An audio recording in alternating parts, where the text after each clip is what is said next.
नमस्कार मंडळी, लग्नानंतर होईलच प्रेम या मालिकेचा नुकताच एक प्रोमो आपल्यासमोर आला आहे। या प्रोमोमध्ये असं दाखवण्यात आलं आहे की घरी ही पार्टी अरेंज केलेली असते आणि नंदिनी ही सर्वांना सांगत असते की 1 वर्षाआधी आम्ही नकळत एकमेकांना भेटलो होतो। तेव्हा पार्थ म्हणतो आजचा दिवस हा प्रेमाचा आणि विश्वासाचा आहे। तेव्हा रम्या आणि वसुंधरा हसू लागतात आणि तेव्हा नंदिनी म्हणते की त्यासाठी आम्ही ही सरप्राईज पार्टी अरेंज केली आहे।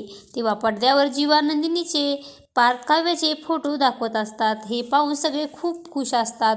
तेव्हा अचानक जीवा आणि काव्याचे पहिले एकत्र फोटो दिसू लागतात। तेव्हा मात्र सर्वांना खूप मोठा धक्का बसतो आणि नंदिनी आणि पार्थच्या पायाखालची जमीन सरकते आणि 16 डिसेंबरला होणार मोठा खुलासा असं काही आपल्या प्रोमोमध्ये पाहायला मिळणार आहे। लग्नानंतर होईलच प्रेम या मालिकेचे सर्व अपडेट पाहण्यासाठी आपल्या चॅनलला लाईक करा, शेअर करा आणि सबस्क्राईब करायला विसरू नका। धन्यवाद।